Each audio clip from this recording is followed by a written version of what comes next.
Assalamualaikum warahmatullahi wabarakatuh dan selamat sejahtera. Okey, baiklah, kali ini kita berjumpa, kita belajar matematik tambahan tingkatan 4 bab 3 sistem persamaan. Okey, apa yang kita boleh faham dengan sistem persamaan ni? Sistem ni, kalau kita dengar je perkataan sistem, kalau sistem ni maksudnya dia ada satu kaedah. Kaedah persamaan ni satu persamaan lah. Persamaan ni dia ada pemboleh ubah, dia ada operasi. Yang penting kalau dalam satu persamaan dia mesti ada tanda sama dengan.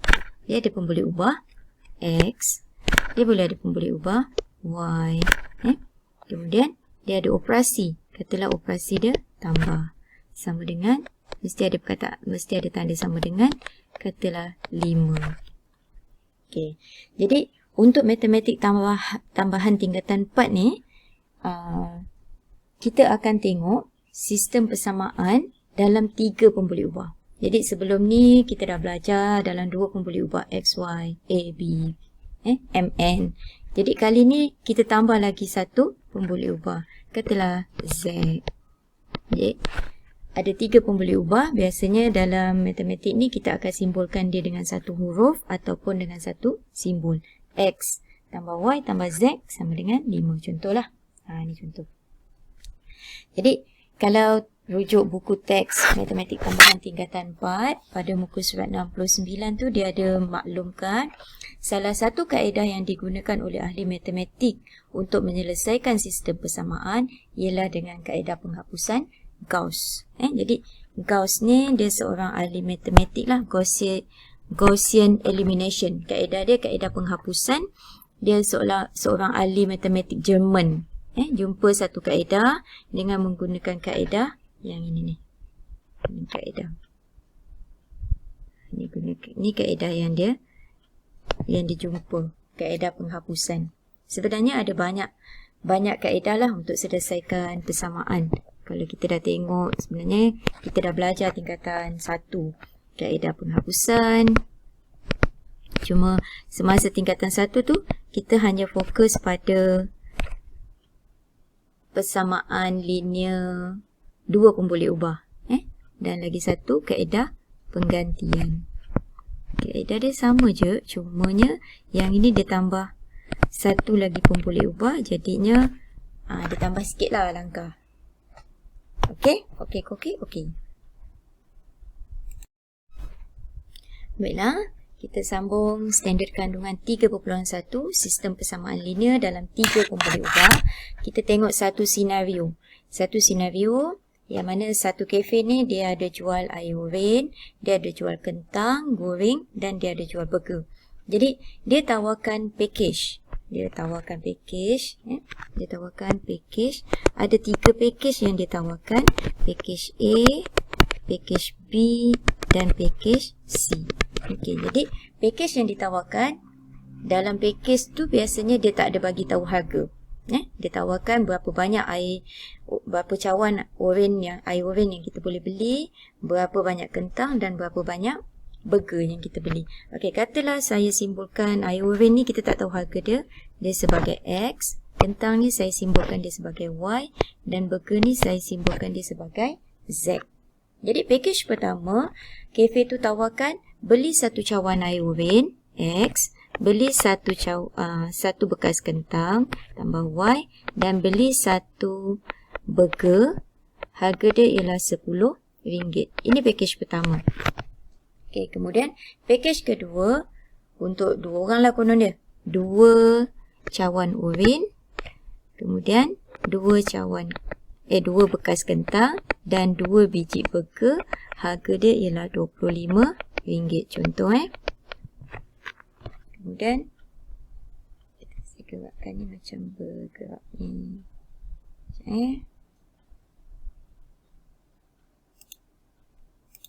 Saya gerakkan ni kejap.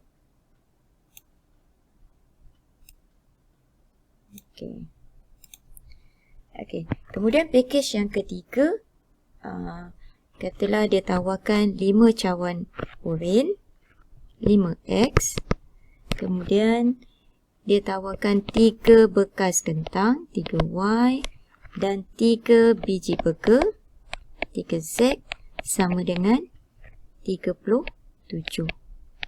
Okey, jadi ini package-package yang ditawarkan oleh kafe tersebut yang hanya menyatakan bilangan iron, bilangan kentang dan bilangan burger yang dijual, tapi kita tak tahu harga. Jadi sistem persamaan linear ni dalam 3 pemboleh ubah.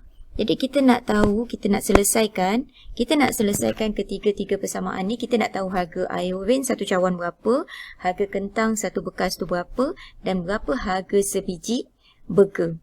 Jadi kita nak selesaikan nilai X, kita nak cari nilai X, kita nak cari nilai Y dan kita nak cari nilai Z. Secara umum dia macam itu. Persamaan linear ni, jadi apa yang dimaksudkan dengan linear kat sini? Linear dekat sini ialah kuasa tertinggi bagi pemboleh ubah tersebut ialah 1. Maksudnya yang ini ialah dia X kuasa 1, Y, Z. Tapi katalah saya kasih persamaan dia pula X kuasa 2 tambah Y tambah Z sama dengan 10. Jadi kalau dalam kes yang ini, dia dah bukan linear lah. Sebab X dia dah kuasa 2. Ini bukan linear. Dia masih lagi persamaan, tapi bukan persamaan linear. Okey, kalau ada X tambah Y sama dengan 8. Ini persamaan linear. Yang ini persamaan linear, tapi dia hanya ada 2 pemboleh ubah X dan Y sahaja. Bila 3 pemboleh ubah, dia ada 3 huruf ataupun 3 simbol. Okey. Kita sambung standard pembelajaran 3.1.1 memerihalkan sistem persamaan linear dalam 3 pemboleh ubah. Okey, kita tengok apa dia. Sistem persamaan linear dalam 3 pemboleh ubah mempunyai 3 paksi, iaitu paksi X, paksi Y dan paksi Z. Ketiga-tiga persamaan linear tersebut membentuk satah pada setiap paksi. Okey, kita ambil contoh mudah lah. Kalau saya ada sekeping kertas, ini contoh ini sekeping kertas saya. Jadi, sekeping kertas kita hanya ada paksi X. Ini paksi X dan paksi Y. Okay. Jadi, bila dalam sekeping kertas tu, dia hanya satu lembaran, ada paksi X dan paksi Y saja. Bentuk ni kita kata dia bentuk 2 dimensi. Dia dalam bentuk 2 dimensi. Jadi apa maklumat yang kita perolehi dalam bentuk 2 dimensi? Contohnya katalah sini panjang dia ni berapa? Saya letak X lah. Boleh ubah sini. Saya letak Y. Jadi maklumat yang kita perolehi bagi satu keping kertas ialah luas. X darab dengan Y. Itu maklumat dia. Jadi kita ada satah X dan satah Y. Kemudian saya tukar pula kertas tu, saya lipat. Saya jadikan dia satu kotak. Kan kita boleh lipat kertas, dia jadikan satu kotak. Bila dalam bentuk satu kotak ni, tadi 2 dimensi, dalam bentuk satu kotak. Sekejap saya cantikkan sikit, macam tak cantik pula. Okey. Bila dia dalam bentuk kotak, dia dalam bentuk 3 dimensi. Ini dia dah jadi 3 dimensi. Jadi bila 3 dimensi, dia dah ada 3 satah lah. Dia membentuk 3 satah. Yang ini satah X. Sini satah Y. Dan sini satah Z. Jadi, apa maklumat yang kita perolehi kalau dia dalam bentuk 3 dimensi? Kalau kita cari luas, kita hanya boleh dapat luas tapak.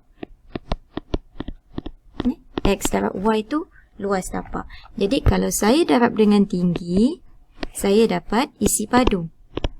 Jadi, bila kita darabkan ketiga-tiga satah ni, X darab Y, ini adalah luas. Saya darab, ini bukan Y, ini Z.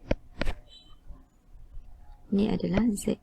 Jadi, bila kita darabkan dengan Z, tiga satah tu kita lipatkan, kita akan dapat isi padu. Jadi, nampak beza antara 2 dimensi dengan 3 dimensi.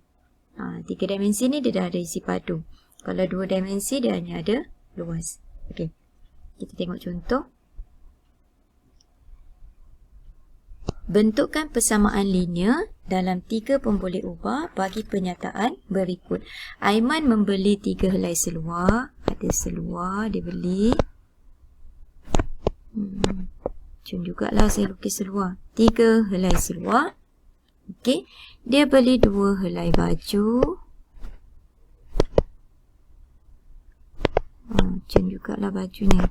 Kemudian, dia beli sepasang kasut. Kasut tak kita lukis. Okey. Kasut lah ni. Dia beli satu je kasut. Okey. Dia membelanjakan 750 untuk semua barang yang dia beli. Dia tahu tak harga? Dia tak tahu harga. Dia cuma beli 3 seluar, 2 baju, 1 kasut. Jadi kalau dia tak tahu harga, kita letakkan harga tu sebagai satu pemboleh ubah lah.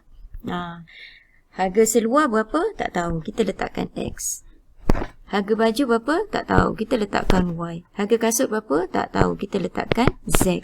Jadi bila dia beli 3 tambah ni, tambah 2Y, tambah 1Z, harga yang dia bayar ialah 750. Jadi bila kita bentukkan persamaan, 3X tambah 2Y tambah Z sama dengan 750. Itu dia persamaan linear dalam 3 pemboleh ubah. Okey, tengok contoh kedua. Terangkan sama ada persamaan yang berikut ialah suatu sistem persamaan linear dalam 3 pemboleh ubah. Linear 3 pemboleh ubah. Okey, tengok yang pertama. I 1 pemboleh ubah, 12 tolak 6G 1 pemboleh ubah sama dengan F kuasa 2. F pemboleh ubah tapi kuasa 2. Kalau F kuasa 2 dia linear tak? Ya, bijak. Dia tidak linear. Dia linear atau bukan? Bukan linear. Kenapa bukan linear? Sebab ada F kuasa. Kerana F kuasa 2. Okey, tengok yang kedua. 7A